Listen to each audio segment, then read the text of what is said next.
Good morning बच्चों। आज हम नया पाठ शुरू करेंगे। पाठ 7 ऊष्मा तथा ताप। ऊष्मा तथा ताप क्या होता है उसके बारे में पढ़ेंगे। ठीक है, तो हम अपने दैनिक जीवन में प्रायः गर्म और ठंडा शब्दों से हमेशा गर्म और ठंडा शब्द का प्रयोग करते हैं। जब हम धूप में या आग के सामने बैठते हैं तो हमें बहुत ज़्यादा गर्मी का अनुभव करते हैं, और जैसे कि जब हम बर्फ़ को हथेली पर रखते हैं तो हमें ठंड का महसूस होता है। तो क्या आप कभी यह सोचा है कि इसका कारण क्या हो सकता है? क्या हो सकता है कि किस कारण होता है गर्म और ठंड का महसूस हमें, उसको आज हम लोग पढ़ेंगे। वास्तव में ऊष्मा एक प्रकार की ऊर्जा है जो हमें गर्म वस्तु से ठंडी वस्तु की ओर ले जाती है। ऊष्मा एक प्रकार का ऊर्जा है जो हमेशा गर्म वस्तु से ठंड वस्तु की ओर हमें ले जाती है। पहली स्थिति में सूर्य आग ऊष्मा हमारे शरीर में प्रवेश करती है। सूर्य या आग से ऊष्मा हमारे शरीर में प्रवेश करती है, इसलिए हमें गर्मी का अनुभव करते हैं। जबकि दूसरी स्थिति में हमारे शरीर से ऊष्मा निकलकर बर्फ में जाती है, इसलिए हमें ठंड का महसूस होता है। क्या बोला है यहाँ पर? ऊष्मा का वह रूप जिसके प्रभाव के कारण हमें कोई वस्तु गर्म या ठंड प्रतीत होती है, क्या कहलाती है? ऊष्मा कहलाती है। क्या बोला है? ऊष्मा का वह रूप जिसके प्रवाह के कारण हमें कोई वस्तु गर्म या ठंडी प्रतीत होती है, ऊष्मा कहलाती है। ऊष्मा ऊर्जा का एक रूप है। क्या है? ऊष्मा ऊर्जा का एक रूप है।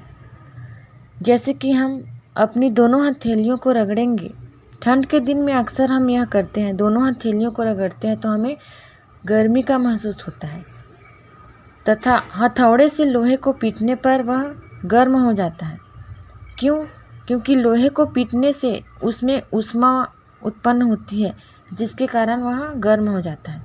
जैसे कि उदाहरण है यांत्रिक ऊर्जा ऊष्मा ऊर्जा में परिवर्तित होती है, या कहें कि उनकी ऊष्मीय ऊर्जा में वृद्धि हो रही है। जैसे कि मोमबत्ती के जलने में रासायनिक ऊर्जा ऊष्मा ऊर्जा में परिवर्तित होती है। जो उसमें रासायनिक ऊर्जा होती है, जैसे कि मोमबत्ती को जलाने पर जो मोमबत्ती में रासायनिक ऊर्जा होती है वह ऊष्मा ऊर्जा में परिवर्तित हो जाती है, जबकि विद्युत हीटर में विद्युत ऊर्जा ऊष्मा में परिवर्तित हो जाती है। जैसे कि हम भोजन करते हैं तो हमारे शरीर में गर्मी उत्पन्न होती है, जिससे हमें ऊर्जा मिलता है, जिसके कारण हम सभी कार्यों को करते हैं। जब हमारे शरीर में ऊर्जा ही नहीं होगी तो हम कोई भी कार्य नहीं कर पाएंगे। फिर एक एग्जाम्पल है, ऊर्जा के विभिन्न रूप ऊष्मा में परिवर्तित होती है। इसी प्रकार ऊष्मा को भी अन्य रूपों में परिवर्तित किया जा सकता है। जैसे कि आप लोग सुने ही होंगे, ताप विद्युत संयंत्र में ऊष्मा को विद्युत ऊर्जा में परिवर्तित किया जाता है। जैसे कि पानी से बिजली की उत्पादन होती है, वैसे ही उसी प्रकार से जैसे पानी को गर्म करने पर उससे भाप निकलता है, वो भी एक प्रकार का ऊर्जा ही होगा। ऊष्मा ऊर्जा का भाप इंजन में उपयोग कर उसे यांत्रिक ऊर्जा में परिवर्तित किया जाता है, जिससे इंजन चलने लगता है। क्या बोला है? ऊष्मा ऊर्जा का भाप इंजन में प्रयोग करते हैं। क्यों करते हैं? यांत्रिक ऊर्जा में परिवर्तित किया जाता है, जिससे इंजन चलने लगता है। हमारे द्वारा लिया गया भोजन हमारे शरीर को गर्म रखता है एवं विभिन्न कार्यों को करने के लिए हमें ऊर्जा प्रदान करता है।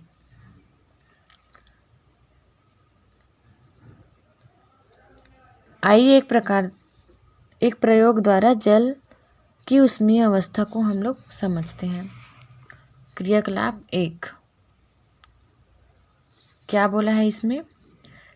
इसमें 3 टब लिए हैं। एक में गर्म पानी, दूसरे में ठंडा पानी, तीसरे में गुनगुना पानी लेंगे। ठीक है, उसके बाद तीनों पानी लेने के बाद बायां हाथ मतलब लेफ्ट हैंड को हम गर्म पानी में रखेंगे अपने हाथ को, और दाएं वाले ठंडे पानी में आप दायां हाथ को रखेंगे। उसके बाद दोनों हाथों को आधे मिनट तक इस टब में डुबाकर रखना है। अब दोनों हाथों को गुनगुने पानी वाले टब में डालना है। तो हमें क्या अनुभव होगा? आप लोग इस प्रयोग को करके देखना क्या होता है, आप लोग खुद महसूस करके बता सकते हो। उसके बाद पानी तो वही है, परंतु पानी की जो अवस्था है वो उसको परिवर्तित कर दिया है। एक में गुनगुना पानी रखे, एक में ठंडा पानी और एक में नॉर्मल पानी। तो बाएं हाथ को हम वह ठंडा प्रतीत होता है, जबकि दाएं हाथ को गर्म। ऐसा क्यों होता है? अर्थात केवल अनुभव के आधार पर हम इसका अनुमान लगाना संभव नहीं है। यह निश्चित है कि तीनों टबों में लिए गए पानी की ऊष्मीय अवस्था भिन्न भिन्न है। ऊष्मीय अवस्था भिन्न भिन्न क्यों बोला है? क्योंकि एक में गर्म पानी है, एक में गुनगुना पानी और एक में ठंडा पानी है, जिसे हम उसका अनुमान लगाकर उसका माप ज्ञात नहीं कर सकते। इसके लिए थर्मामीटर या तापमापी की सहायता से हम इसका ताप नोट कर सकते हैं। जैसे वस्तुओं की गर्माहट की तुलना करने के लिए हम जिस भौतिक राशि का उपयोग करेंगे वही ताप कहलाता है। क्या बोला है? वस्तु की गर्माहट की तुलना करने के लिए, हमें वस्तु की गर्माहट की तुलना करने के लिए जिस भौतिक राशि का उपयोग करेंगे उसे ताप कहते हैं। यह ताप किसी वस्तु की ऊष्मीय अवस्था की माप है जो ऊष्मा के बहने की दिशा निर्धारित करती है। अब ऊष्मा के प्रभाव। दैनिक जीवन में हम ऊष्मा के कई प्रभाव देखते हैं, जैसे कि संपर्क में रखी दो वस्तुओं में ऊष्मा का प्रवाह ऊंचे ताप वाली वस्तु से नीचे ताप वाली वस्तु की ओर तब तक होता रहता है जब तक कि दोनों का ताप समान न हो जाए। ऊष्मा के बहाव को देखी नहीं जा सकती, परंतु विभिन्न वस्तुओं पर ऊष्मा के प्रभाव को अवश्य अनुभव किया जाता है। तो इसमें पहला है ताप में वृद्धि। तो इसको हम क्रियाकलाप 2 से समझेंगे। क्या बोला है इसमें? क्रियाकलाप 2 में इसके लिए आवश्यक सामग्री है, एक परख नली लेंगे, पानी लेंगे और एक थर्मामीटर और ये स्टैंड और ये मोमबत्ती। ये मोमबत्ती, ये थर्मामीटर और ये परख नली, इसके अंदर पानी और ये स्टैंड। अब हम क्या करेंगे? एक परख नली में पानी लेंगे, ये परख नली है, इसमें हम पानी लेंगे। उसके बाद थर्मामीटर की सहायता से पानी का ताप नोट करेंगे। अब एक मोमबत्ती को हम जलाएंगे, उसकी सहायता से परख नली को नीचे से गर्म करेंगे। नीचे से गर्म होते हुए वो ऊपर तक जाएगा। उसके बाद उसकी ताप को हम नोट कर लेंगे। उसके बाद परख नली में लिए गए पानी का ताप बढ़ता है। इसके लिए हम उसके बाद थर्मामीटर की सहायता से इसका ताप नोट कर लेंगे। फिर दूसरा है प्रसार। अधिकांश ठोस, द्रव एवं गैस गर्म करने पर प्रसारित होते हैं। क्या बोला है?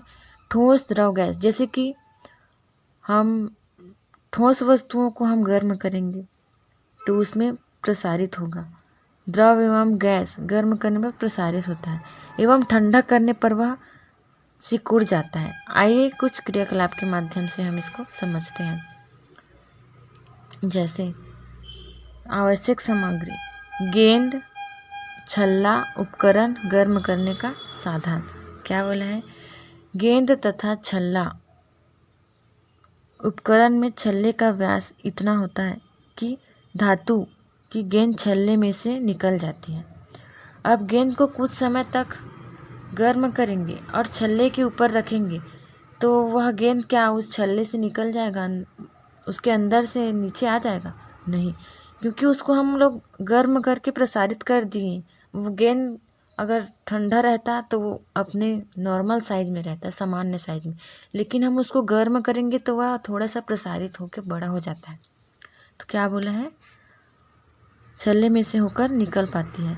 तो इसका कारण सोचकर आप लोग बताएंगे। आप लोग इसको करके देखना, प्रैक्टिकली प्रयोग करके देखना, फिर समझ में आ जाएगा।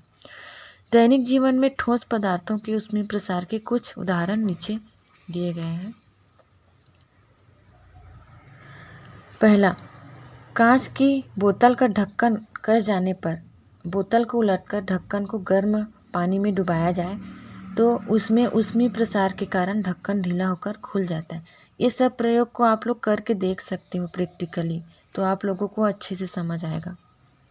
दूसरा, आप लोग देखे होंगे गांव में बैलगाड़ी जो रहता है उसकी लकड़ी के पहिए के ऊपर एक लोहे का रिंग कसकर लगाया जाता है। तो उसको कैसे लगाते होंगे? इसके लिए रिंग को थोड़ा छोटा बनाया जाता है। चढ़ाने की पूर्व रिंग को गर्म करके उसको प्रसारित करेंगे, लोहे को गर्म करके प्रसारित करेंगे तो उसका आकार जो है वो बड़ा हो जाता है। उसके बाद उसको पहिए पर चढ़ा देते हैं और ठंडा होने के बाद वह उस पहिए को कसकर पकड़ लेता है। उसके बाद तीसरा है, जब मोटे कांच के गिलास में खौलता हुआ पानी डाला जाता है तब गिलास टूट जाता है। जब हम मोटे कांच के गिलास में खौलता हुआ पानी डालेंगे तो कांच टूट जाता है, क्योंकि गिलास की भीतरी सतह का प्रसार पानी की तुलना में अधिक होता है। चौथा, टेलीफोन व विद्युत के तारों को गर्मी के दिनों में दो खंभों के बीच थोड़ा ढीला छोड़ा जाता है, जिससे ठंड के दिनों में वह सिकुड़कर टूट जाता है। ऐसा क्यों होता है?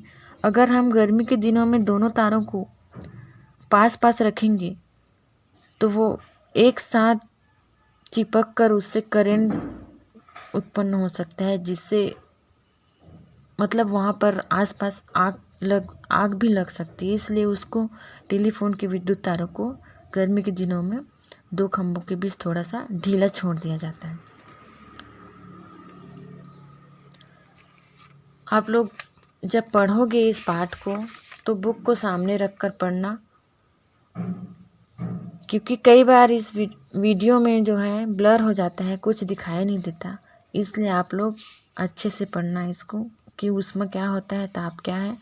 उसके बाद मैं आगे की क्लास में क्रियाकलाप 4 बताऊंगी, और इसमें से कुछ समझ में नहीं आया होगा तो आप लोग बताना, मैं और बताऊंगी क्या होता है उसके बारे में। ठीक है।